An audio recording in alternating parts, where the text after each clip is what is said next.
আমার নবী জন্মের সময় বাবা হারা, আমার নবী 6 বছর বয়সে মা হারায়া, এত বছরে যে খাদিজা যে আবু তালেবের কাছে ছিল, আজ আমার নবী ডানে তাকায় মা নাই, আমার নবী বামে তাকায় দেখে বাবা নাই, নবী এতিম হয়ে গেল। উম্মে হানি ফুফির ঘরে চলে গেল তায়েফে পয়গম্বর। তায়েফে যাওয়ার পর 2 ভাই শাসন করতো তায়েফ। ডাক দিয়ে বলে, মুহাম্মদ এখানে কেন আসছো? বলে, কোরআনের দাওয়াত নিয়ে আসছি। খবরদার খবরদার, কোরআনের দাওয়াত চলবে না। আল্লাহর নবী এরপর দাওয়াত বন্ধ করেছিলেন। নবী আমার ওই প্রতিকূল পরিবেশে দাওয়াতের জন্য যখন নেমে যায়, তায়েফে ছোট্ট ছোট্ট বাচ্চারা নবীর গায়ে পাথর মারা শুরু করে দেয়। আমার নবী ঠোঁট ফেটে রক্ত পড়া শুরু হয়। আমার নবীর রক্ত পড়তে পড়তে জুতা পর্যন্ত আটকে যায়। 1 ফোঁটা রক্ত যখন জমিনে পড়লো, জমিনটা থরথর করে কেঁপে উঠলো। জমিন আল্লাহ দরবারে ডাক দিয়ে কয়, দয়ার আল্লাহ, আর তোমার নবীর রক্ত যেন জমিনে না পড়ে। আর যদি 1 ফোঁটা রক্ত পড়ে, ও পয়গম্বর, ও দয়ার আল্লাহ, আমি কিন্তু জমিন উল্টে যাব। জিবরিল আমিন হাজির হয়ে কয়, ও পয়গম্বর, আপনি যদি এখন হুকুম দেন, তায়েফবাসীর পাহাড় চাপা দিয়ে মেরে ফেলবো। আমার নবী দোয়া করে, আল্লাহুম্মা হাদি কওমি লিআন্নাহুম লা ইয়ালামুন। আল্লাহ আমার উম্মত গুলোরে মারবেন না, ওরা না বুঝে আমারে কষ্ট দিছে, ওদের হেদায়েত দিয়া দেন। এই বাংলায় শান্তি হবে না, এই বাংলায় দুর্নীতি যাবে না, এই বাংলায় অন্যায় বন্ধ হবে না, এই বাংলায় দুর্নীতি বন্ধ হবে না, রাস্তার টাকা টেন্ডারবাজি করে বিদেশে যাওয়া বন্ধ হবে না। বন্ধ হবে কখন? ইসলাম ক্ষমতায় যাবে যখন।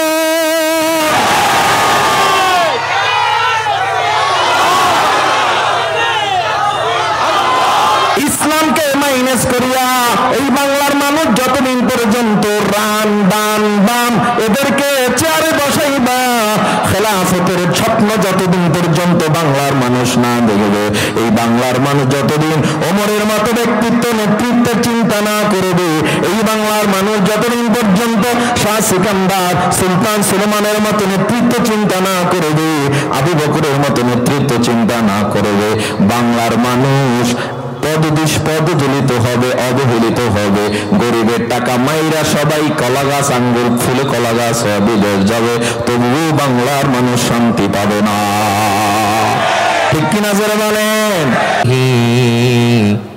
याद रख तो बंदा है मेहमान ही ला इलाहा इल्लल्लाह ला इलाहा इल्लल्लाह ला इलाहा इल्लल्लाह ला इलाहा इल्लल्लाह ला इलाहा इल्लल्लाह ला इलाहा इल्लल्लाह ला इलाहा इल्लल्लाह ला इलाहा इल्लल्लाह ला इलाहा इल्लल्लाह।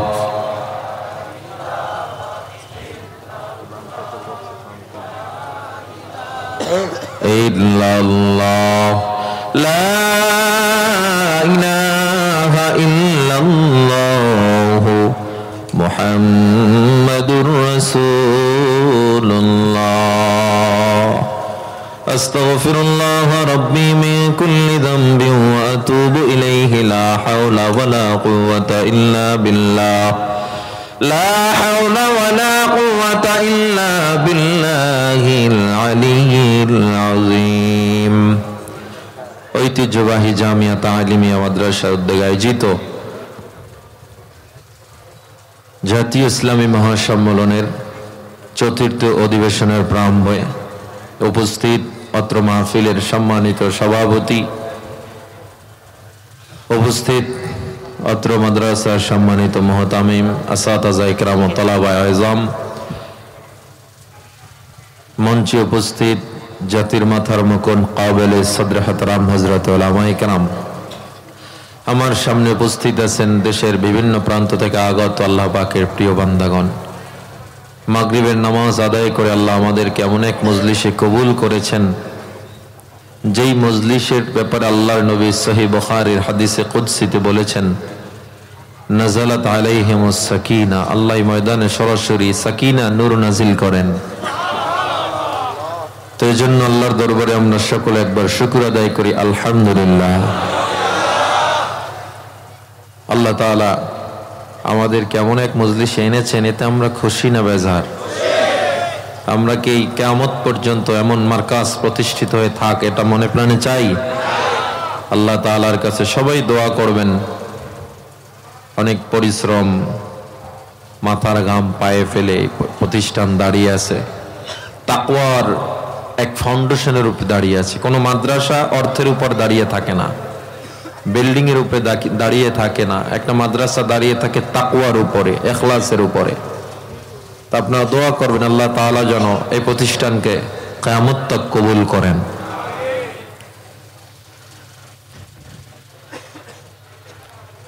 মানবতার মুক্তির সনদ পবিত্র কোরআনুল কারীম, ছোট্ট একটা আয়াত তেলাওয়াত করেছি। নবীজির ব্যাপারে আল্লাহ তাআলা অসংখ্য আয়াত নাজিল করেছেন, তার মধ্যে এটা একটা আয়াত, হে নবী আমি আপনাকে প্রেরণ করেছি গোটা দুনিয়ার জন্য, আলামিনের জন্য রহমত স্বরূপ। আর একটা আয়াত হলো, আপনার এই জীবনের মধ্যেই রয়েছে মানুষের জন্য উত্তম আদর্শ। আমরা ফলো করি কাকে? পশ্চিমা সভ্যতা, ওয়েস্টার্ন কালচার আমাদের পছন্দ, আমার নবীর আদর্শ পছন্দ না। অথচ আমার নবী গোটা বিশ্বে সমাদৃত, ঠিক না? খ্রিস্টান, ইহুদি, বৌদ্ধ, অন্যান্য ধর্মাবলম্বী সবাই মেনে নিয়েছে। মুহাম্মাদের মতো এত অমায়িক ব্যক্তিত্ব সম্পন্ন ব্যক্তি পৃথিবীতে কখনো আসে নাই, আসবেও না। তার ব্যবহার, his behavior was extraordinary, তার ব্যবহার ছিল সম্পূর্ণ আলাদা। তার চলন, তার ভঙ্গি, তার চেহারা, his face brighter than the moon, চন্দ্রের চেয়েও যার চেহারাটা ছিল সুন্দর। তিনি এমন ব্যক্তিত্ব, as a father, একজন বাবা হিসাবে he is 100 out of 100, say 100-তে 100। as a teacher, একজন শিক্ষক হিসাবে 100 out of 100, 100-তে 100। as a commander, as a state leader, প্রত্যেকটা জায়গায় নবীজি শ্রেষ্ঠ। সে একজন সৈনিক হিসাবে নবীজি শ্রেষ্ঠ, সেনাপতি হিসাবে শ্রেষ্ঠ। নবীজি একজন সোশ্যাল ওয়ার্কার হিসাবে 100-তে 100। এজ এ হাজবেন্ড, স্বামী হিসাবে কত? এক কথায় হি ওয়াজ ইউনিক। তার মতো ব্যক্তিত্ব সম্পন্ন অদ্বিতীয় আর কেউ নাই, তার মতো ব্যক্তি আর নেই। দেখেন, মাইকেল এইসার্ট একটা বই লিখেছিল দি 100 নামে। বইয়ের মধ্যে পৃথিবীর শ্রেষ্ঠ 100 বিজ্ঞানীর, 100 মনীষীর জীবনী উনি লিস্টেড করেছে, 100। এর মধ্যে পয়গম্বর ঈসা সহ অনেক বড় বড় মনীষীদের জীবন উনি অ্যাড করছেন। ওনার কাছে 67 নম্বরে নবীজির জীবনীটা হাতে পড়েছে। কত নম্বরে? 67 নম্বর হাতে পড়লো। মাইকেল এইসার্ট আমার নবীর জীবনী এবার যখন পড়া শুরু করছে, এতদিন যেই নবীর জীবনী পড়ে নাই, যত মনীষীদের জীবনী পড়েছিল, আজ আমার নবীর জীবনী যখন পড়া শুরু হয়, মাইকেল এইসার্টের চোখ বেয়ে বেয়ে পানি পড়া শুরু হয়ে যায়। মাইকেল এইসার্ট যত সামনে আগায়, নবীর জীবনের পৃষ্ঠা উল্টায় দেখে, যত মনীষী আমি দেখলাম, মুহাম্মাদের মতো এত পারফেক্ট, এত সুন্দর জীবনী কারো মধ্যে পাওয়া যায় নাই। খ্রিস্টান লেখক হইয়া মাইকেল এইসার্ট নবীর জীবনী 1 নম্বরে ঢোকায়া দেয়। এমন এক নবী আমরা পাইলাম, এমন এক মায়ার নবী আমরা পাইলাম, যেই নবীর চেহারার দিকে তাকাইলে পেটের ক্ষুধা নিবারণ হয়ে যায়। আমার নবীর এত দাম গোটা বিশ্বে। 1450 বছর হয়ে গেল আজও পর্যন্ত নবীজির সিরাত নবীজির সূরত লিখতে লিখতে লেখকের কলমের কালি শেষ হয়ে গেছে। নবীর জীবনী লিখতে লিখতে লিখতে লিখতে আবৃত্তিকারের আবৃত্তি উপস্থাপনা শেষ হয়ে গেছে। কবির ভাষা শেষ, জীবন শেষ হয়ে গেছে। এখনো আমার নবীর জীবনী, আমার নবীর জীবন বৃত্তান্ত লেখা শেষ করতে পারে নাই। কারণ আমার নবী এমন নবী, যেই নবী সাইয়্যিদুল মুরসালিন খাতামুন নবিয়্যিন, ঠিক কিনা? আমার নবী ইমামুল আম্বিয়া, আমার নবী ইমামুল মুরসালিন। আমার নবীর মতো এত অদ্বিতীয় ব্যক্তিত্ব, দ্বিতীয় ব্যক্তিত্ব পৃথিবীতে আসে নাই। যে কারণে আমার আল্লাহ জানায় দেয়, হে নবী, আপনার জীবনের মধ্যে রয়েছে উম্মতের জন্য উত্তম আদর্শ। আমরা আজ নবীর আদর্শ মানতে চাই না। নবীর আদর্শ আমার ভালো লাগে না। আমার কাছে আজ নবীর আদর্শ ভালো লাগে না। আমার কাছে নায়ক নায়িকার মডেল ভালো লাগে। আমার আদর্শ নায়ক নায়িকা খেলোয়াড় বানায় রাখছে। একটা খেলোয়াড়ের জন্য জীবন দিয়া দেয়, চুল কাটে, খেলোয়াড় জন্য চুল কাটছে। খেলোয়াড় যেই পোশাক পরেছে, আমার মুসলমান যুবক সেইভাবে পোশাক পরে। অথচ খেলোয়াড়ের জন্য যে পরিমাণ চিল্লাইছো, এর অর্ধেকও যদি আমার নবীর জন্য মোহাব্বত থাকতো, আমার মনে হয় কোন যুবক দাড়িবিহীন থাকতে পারতো না। এজন্য আমার আল্লাহ তাআলা জানায় দেয়, ওয়ামা আরসালনাকা ইল্লা রাহমাতাল লিল আলামিন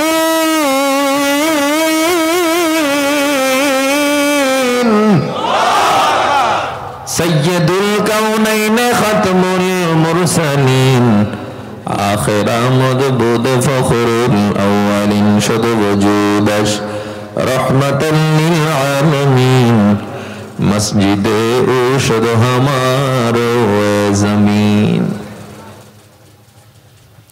আল্লাহ নবী হেরা গুহায় ধ্যানমগ্ন, নবী আমার হেরা গুহায় ধ্যানমগ্ন। হঠাৎ করে হেরা গুহার চারপাশ আলোকিত হয়ে গেছে। জিবরিল আমিন এসে বলে, ইকরা। নবী পড়েন। নবী বলে, মা নবী করি না, আমি পড়তে জানি না। ইকরা। নবী পড়েন। নবী কয়, পড়তে জানি না। জিবরিল আমিন নবীকে চাপ দিয়া বুকের মধ্যে ঢুকায়া বলে, ইকরা বিসমি রাব্বিকাল্লাযী খালাক। হে নবী পড়েন আপনার প্রভুর নামে, যিনি আপনাকে সৃষ্টি করেছে। আমার নবী এক টানে 5 আয়াত পর্যন্ত পড়ে ফেলল। জ্বরে আমার নবীর গা থরথর করে কাঁপা শুরু হয়ে যায়। আমার নবী আম্মা জান খাদিজার ঘরের কিনারায় গিয়া ডাক দিয়ে কয়, খাদিজা দরজা খোলো। আম্মা জান খাদিজা যখন দরজা খুললো, আমার নবী ডেকে বলে, ইয়া খাদিজাতুল কুবরা জাম্মিলুনি, আমার একটু চেপে ধরো, আমাকে একটু আমজা করে ধরো। আম্মা জান খাদিজা নবীর আমজা করে ধরলো। আমার নবী জ্বর উঠে থরথর থরথর করে কাঁপতেছে। মায়ার নবী আম্মা জান খাদিজার কানের কাছে আমার নবীর ঠোঁট দুইটা লাগাইয়া নবী আমার ডাক দিয়া কয়, খাদিজা এতদিন আমার এত ভালোবাসছো, আজ আমি এমন একটা কথা বলবো, আমারে মনে হয় আর তোমরা পাত্তাও দিবা না, ভালোবাসবা না। আম্মা জান খাদিজা বলে, কেন এই কথা বললেন হে পয়গম্বর, হে মুহাম্মদ, এই কথা কেন বললেন? আমার নবী ডেকে বলে, খাদিজা আল্লাহ আমার উপরে কোরআন নাজিল করেছে, আজ থেকে কোরআনের আইন চলবে। এই মনে হয় মক্কার মানুষগুলো আমারে আরো ভালোবাসবে না। আম্মা জান খাদিজা আমার নবীর হাতটা ধরে ডেকে বলে, মুহাম্মদ, গোটা মক্কার মানুষ আপনাকে মানবে কিনা জানি না, আমি খাদিজা আপনার হাতে হাত লাগাইয়া সর্বপ্রথম মুসলমান হয়ে গেলাম। আমার মায়ার নবী ফজরের নামাজের পর দিনের দাওয়াতের জন্য নেমে গেলেন। যে আবু জাহেল আমার নবীরে ছাড়া কিছু বুঝতো না, যে উতবা সাহেব নবীরে ছাড়া কিছু বুঝতো না। নবীজি যখন কোরআনের দাওয়াত নিয়ে গোটা মক্কার জমিনে দাওয়াত ছড়ায় দেয়, ওই আবু জাহেল নবীর সিজদায় নবী উটের পচা নারী বুড়ি নবীর চেহারার উপরে চেপে ধরছে। আমার নবী বদদুয়া করেন না, নবী দৌড়ে খাদিজার কাছে যায়, আম্মাজান খাদিজা নবীজির রক্তগুলো মুছে দেয়। আবার নবী আমার দিনের দাওয়াতে নেমে যায়। একটা পর্যায়ে হিজরির 10ম বর্ষ যখন গোটা মদিনায় নবীর সব শত্রু হয়ে যায়, আমার নবী দিনের দাওয়াত দিতেছে, বেঈমানরা নবীর আক্রমণ করতেছে। নবীর আশ্রয়ের জায়গা দুইটা, একটা হলো চাচা আবু তালেব আর একটা হলো আম্মাজান খাদিজা। একই বছরে আবু তালেব দুনিয়া থেকে বিদায় হয়ে গেল, খাদিজাও বিদায় হয়ে গেল। আমার নবী জন্মের সময় বাবা হারা, আমার নবী 6 বছর বয়সে মা হারায়া। এত বছরে যে খাদিজা যে আবু তালেবের কাছে ছিল, আজ আমার নবী ডানে তাকায় মা নাই, আমার নবী বামে তাকায় দেখে বাবা নাই। নবী এতিম হয়ে গেল। উম্মে হানি ফুফির ঘরে চলে গেল তায়েফে পয়গম্বর। তায়েফে যাওয়ার পর 2 ভাই শাসন করত তায়েফ। ডাক দিয়ে বলে, মুহাম্মদ এখানে কেন আসছো? বলে, কোরআনের দাওয়াত নিয়ে আসছি। খবরদার খবরদার, কোরআনের দাওয়াত চলবে না। আল্লাহর নবী এরপর দাওয়াত বন্ধ করেছিলেন। নবী আমার ওই প্রতিকূল পরিবেশে দাওয়াতের জন্য যখন নেমে যায়, তায়েফে ছোট্ট ছোট্ট বাচ্চারা নবীর গায়ে পাথর মারা শুরু করে দেয়। আমার নবী ঠোঁট ফেটে রক্ত পড়া শুরু হয়। আমার নবীর রক্ত পড়তে পড়তে জুতা পর্যন্ত আটকে যায়।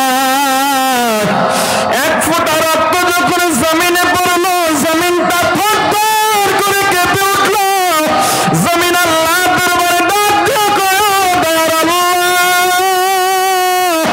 আল্লাহ, তোমার নবীর রক্ত যেন জমিনে না পড়ে। আর যদি 1 ফোঁটা রক্ত পড়ে, ও পয়গম্বর, ও দয়ার আল্লাহ, আমি কিন্তু জমিন উল্টে যাব। জিবরিল আমিন হাজির হয়ে কয়, ও পয়গম্বর, আপনি যদি এখন হুকুম দেন, তায়েফবাসীর পাহাড় চাপা দিয়ে মেরে ফেলবো। আমার নবী দোয়া করে, আল্লাহুম্মা হদি কওমি লিআন্নাহুম লা ইয়ালামুন। আল্লাহ, আমার উম্মত গুলোরে মারবেন না, ওরা না বুঝে আমারে কষ্ট দিছে, ওদের হেদায়েত দিয়া দেন। ও পয়গম্বর, আপনি অর্ডার দেন। আমার নবী কয়, না, আমি সবাইকে মাফ করে দিলাম। সুবহানাল্লাহ। এমন এক আদর্শে নবী আমরা পাইলাম। ও যুবক, যেই নবীর আদর্শ দেখে কাফের মুসলমান হয়ে যায়, সেই হেরার আলো কোরআন আজ পর্যন্ত গোটা বিশ্বে ছড়িয়ে আছে।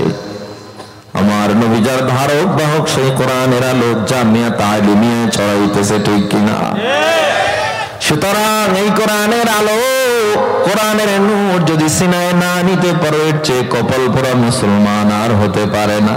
আফসোসের সাথে বলতে হয়, এ মুসলমান, গোটা বিশ্বে বেঈমানরা কোরআন দেখে দেখে মুসলমান হয়ে যায়, আর মুসলমানের ঘরে জন্ম নিয়া মুসলমান কোরআন পারে না, সন্তানকেও কোরআন পড়ায় না, ঠিক কিনা?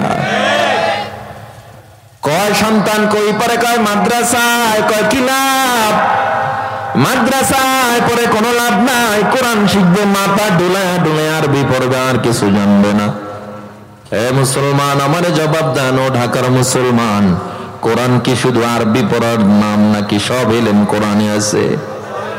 তাইলে যে বলতেছে কোরআনের অপমান করে কথা বলছে, ঠিক না? এক একজনের সায়েন্স নিয়ে পড়ালেখা করে কত গর্ব, আমি বড় বিজ্ঞান, আমি বড় ডক্টর, আমি বড় ডাক্তার, আমি বড় ইঞ্জিনিয়ার। অথচ যেই বই পড়ে পড়ে তারা বড় বড় সায়েন্টিস্ট হয়েছে, ওই বইগুলোর যে লেখক, এরা কোরআনের সাহায্য ছাড়া বই লিখতে পারে নাই। সুবহানাল্লাহ। ঋগ্বেদ, গীতা, বাইবেল, রামায়ণ, তাওরাত, জবুর, ইনজিল, কোরআন শ্রেষ্ঠ কোনটা? The Quran best book in the world, এই কথা আমার না গোটা বেঈমানরা মেনে নিয়েছে, ঠিক কিনা? মানছে কি মানে নাই? সব ইহুদি খ্রিস্টানরা বলে কোরআনের চেয়ে শ্রেষ্ঠ গ্রন্থ নাই। কসমোলজি বিদ্যা আছে না নাই? অ্যাস্ট্রোলজি, বায়োলজি, জিওলজি, ফিজিক্সের জ্ঞান, পদার্থ বিজ্ঞান, মহাকাশ বিজ্ঞান, এমনকি তারকার চ্যানেলগুলো পর্যন্ত কোরআনে আল্লাহ দিয়ে দিয়েছে। Proxima Centauri, Alpha Centauri, Andromeda গ্রহ, ওই গ্যালাক্সির কথা কোরআনে আছে, ওই স্পেস স্টেশনের কথা কোরআনে আছে, এমনকি ব্ল্যাক হোল, আল্লাহ একটা গর্ত বানাইছে আসমানে। সূরা ওয়াকিয়ায় ফালা উকসিমু বিমাওয়াকিআন নুজুম, ওই জায়গার শপথ যেখানে গিয়ে তারকা পতিত হয়। ওই ব্ল্যাক হোলের বিজ্ঞান আবিষ্কার করছে 150 বছর আগে, আল্লাহ কোরআনে আরো 1400 বছর আগে আবিষ্কার করে রাইখা দিয়েছেন। এই কোরআনে আমরা মৌলবীরা পড়ি, বুঝেননি? বিজ্ঞান যা 200 বছরের মধ্যে আবিষ্কার করছে, কোরআন সেটা 1500 বছর আগে আবিষ্কার করে রাইখা দিছে। বিজ্ঞান বলে চাঁদের নিজের কোনো আলো নাই, সূর্যের থেকে আলো সংগ্রহ করে করে গোটা পৃথিবীতে চাঁদ রাত্রে আলো দেয়। বিজ্ঞান মাত্র 200 বছর আগে বলেছে এই কথা, আর আমার আল্লাহ সূরা ফুরকানের 61 নম্বর আয়াত আর 1500 বছর আগে বইলা রাখছেন। সুবহানাল্লাহ বলবেন না? বিজ্ঞান কয় সূর্যের কক্ষপথ আলাদা, চন্দ্রের কক্ষপথ আলাদা। চন্দ্র সূর্যের কক্ষপথ বিজ্ঞান আবিষ্কার করছে 150 বছর আগে, আর আমার আল্লাহ সূরা আম্বিয়া 33 নম্বর আয়াতে 1500 বছর আগে বলে দিয়েছে। বিজ্ঞান পিঁপড়া বিদ্যা আবিষ্কার করেছে। পিঁপড়া বিদ্যা কাকে বলে? পিঁপড়ারা বাজার সবাই করে, এদের মৃতদেহেরা কবর দেয়, এরা মারামারি করলে আবার সালিশ ব্যবস্থা আছে। পিঁপড়ার মধ্যে প্রধানমন্ত্রী কামরা ভিন্ন, রাষ্ট্রপতি কামরা ভিন্ন। পিঁপড়াদের মধ্যে আবার খাদ্যমন্ত্রী আছে, সড়ক যোগাযোগ পরিবহন মন্ত্রী আছে। তারা আবার ব্রিজ বানায় দেয়, ছোট ছোট নালা বাজলে এরা ওই ব্রিজ পারায় না, আগে লোক পারাইবে, দেখবে ঠিক আছে কিনা, দাঁড়ায় থাকে। আর আমগো দেশের মন্ত্রীরা ব্রিজ বানায় বাঁশ দিয়ে পর পলায় যায়, ঠিক নি? ঠিক আপনার আসতে কইলো ঠিক, জোরে কইলো ঠিক, জোরে কোন ঠিক না বেঠি? রাষ্ট্র সুন্দর করতে চান, চোরের হাতে দেশ দিয়ে রাষ্ট্র সুন্দর করতে চান রাষ্ট্র। আমরা নিরীহ হুজুর, আমরা কি করছি কিছু? তোমরাই তো করছো, ভোটটা দিয়ে তো চোররে তুমিই নেতৃত্ব দিছো, ঠিক কিনা জোরে বলেন? এই বাংলায় শান্তি হবে না, এই বাংলায় দুর্নীতি যাবে না, এই বাংলায় অন্যায় বন্ধ হবে না, এই বাংলায় দুর্নীতি বন্ধ হবে না, রাস্তার টাকা টেন্ডারবাজি করে বিদেশে যাওয়া বন্ধ হবে না। বন্ধ হবে কখন? ইসলাম ক্ষমতায় যাবে যখন।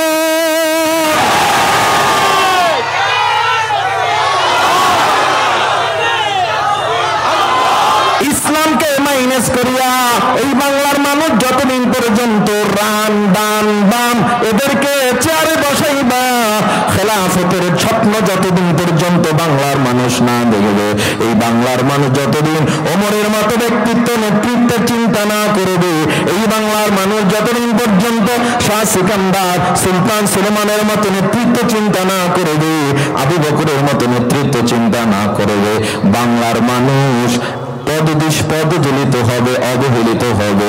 গরিবের টাকা মাইরা সবাই কলা গাছ আঙ্গুর ফুলে কলা গাছ হয়ে বিদেশ যাবে, তবুও বাংলার মানুষ শান্তি পাবে না, ঠিক কিনা জোরে বলেন? এদের যদি সুন্দর করতে চাও ওলামায়ে কেরামের হাতে নেতৃত্ব দাও, কারণ ওলামায়ে কেরাম কারা? ওই কোরআন পড়ে ওলামায়ে কেরাম হয়েছে যারা, ঠিক কিনা জোরে বলেন? কোরআন পড়ে একই লাভ, কোরআনে কিছু নাই। আমি বলছি কোরআনে আছে। এ মুসলমান, পিঁপড়া বিদ্যা বিজ্ঞান মাত্র আবিষ্কার করেছে 88 বছর আগে, আর আমার আল্লাহ সূরা নামলের 17 এবং 18 নম্বর আয়াতে 1500 বছর আগে বলে দিছে। চিকিৎসা বিজ্ঞান কয় হার্টকে ভালো রাখতে চাও ডান কাত হয়ে ঘুমাও। ইসলাম 1500 বছর আগে আমার নবী কয় ডান কাত হয়ে শোয়া সুন্নাত। চিকিৎসা বিজ্ঞান কয় লিভারকে ভালো রাখতে চাও মদ পান কইরো না। ইসলাম আরো 1400 বছর আগে বলে মদ পান হারাম। চিকিৎসা বিজ্ঞান কয় পাকস্থলী ভালো রাখতে চাও শুকরের গোশত খাও না। ইসলাম 1500 বছর আগে বলে শুকরের গোশত হারাম। শুধু তাই, আমার তো সময় নেই, শুধুমাত্র কোরআন বিজ্ঞানে আলোচনা করলে রাত পার হয়ে যাবে। বলতেছিলাম যারা এই হেরার আলো কোরআনের কথা বলে, মাদ্রাসায় পড়ে লাভ নাই, কোরআন থেকে কিছু শিক্ষা করা যায় না, তাদেরকে বলবো কোরআনের বারান্দায় তুমি আসো না, এই জন্য এই কথা বলো। যারা কোরআনের নূরের মধ্যে একবার ডুব দিয়েছে তারাই বুঝেছে কোরআনের মধ্যে আল্লাহ কি দিয়েছে। এই কোরআন দ্বারা রাষ্ট্র চালানো যায়, এই কোরআন দ্বারাই পরিবার চালানো যায়, সমাজ চালানো যায়, আন্তর্জাতিক অর্থনৈতিক প্রত্যেকটা বিষয়ে কোরআন থেকেই সর্বশ্রেষ্ঠভাবে সর্বশ্রেষ্ঠ নীতিতে চালানো যায়। এটা তুমি যতদিন পর্যন্ত না বুঝবা, এ বাংলার অন্যায় দূর হবে না, অত্যাচার দূর হবে না, হত্যা দূর হবে না।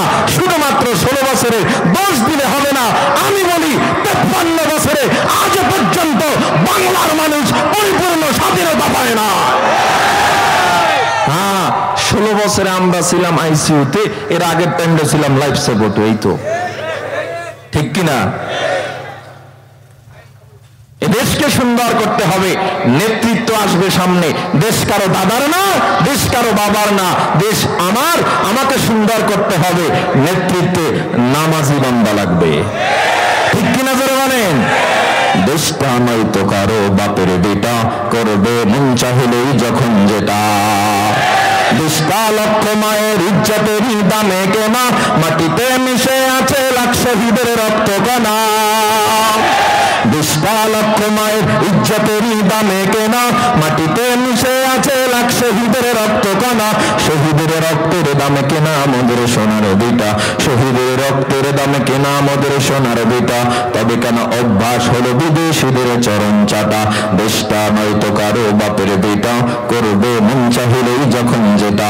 মোরা চাই দেশের ভেতর শুধু নেতা নয় যে নীতির বদল, তবেই বন্ধে দেশের ঘরে ঘরে সুখের ফসল। এসো তাই ঘুরে ফেলি নাস্তিকতার দেয়াল ঘেরা, এসো তাই ঘুরে ফেলি নাস্তিকতার দেয়াল ঘেরা। হবে না শান্তি দেশে কোরআনের শাসন ছাড়া, হবে না শান্তি দেশে ইসলামেরই শাসন ছাড়া। কোরআনের আইন যতদিন না পর্যন্ত অন্তরে আপনি লালন করবেন, খেলাফত লালন না করবেন, শান্তি আশা করা যায় না। এই জন্য বিনয় করব, যুবক ও বৃদ্ধ বাবারা সবাই একটা বিষয় ঐক্যবদ্ধ হব, নিজে নবীর আদর্শ মানব এবং এই নবী যেই কোরআনের ধারক বাহক, ওই হেরার আলো আমার ঘরে পৌঁছাবো। সন্তানকে মাদ্রাসায় পড়ায়া কোরআনের নূর তার সিনায় ঢোকানোর চেষ্টা করব, পারবো তো ইনশাআল্লাহ। এই সংক্ষিপ্ত সময়ে দুইটা বিষয় আমি আপনাদের বোঝাতে চেয়েছি, আমার নবীর আদর্শ এবং কোরআন। নবীজি বিদায় হজের সময় বলে গিয়েছিলেন, তোমাদের জন্য দুইটা জিনিস রেখে গেলাম, এক রাখলাম কোরআন আর এক রাখলাম সুন্নাহ। এই দুইটা জিনিসকে যদি তোমরা আঁকড়ায় ধরতে পারো, দুনিয়ায় সফল, আখিরাতেও সফল। আল্লাহ কবুল করেন, জোরে বলেন আমিন। আমরা আইসে আজাদি ভাই, আলহামদুলিল্লাহ। এখন আপনাদের সামনে আজাদি হেদায়েতুল্লাহ খান আজাদি হুজুর বয়ান করবেন। উনি একজন চেয়ারম্যান হুজুর, নেতৃত্ব দিতেছে আলহামদুলিল্লাহ সুনামের সাথে। আল্লাহ তাআলা আমাদের প্রত্যেকটা ইউনিয়নে, প্রত্যেকটা থানায়, প্রত্যেকটা উপজেলায়, প্রত্যেকটা জেলায় এবং সংসদ পর্যন্ত আল্লাহ আহলে সুন্নাত ওয়াল জামাতের ধারক বাহকদেরকে কবুল করে নেন, আমিন বলেন আমিন। ওয়া মা আলাইনা ইল্লাল বালাগ। আসসালামু আলাইকুম ওয়া রাহমাতুল্লাহ।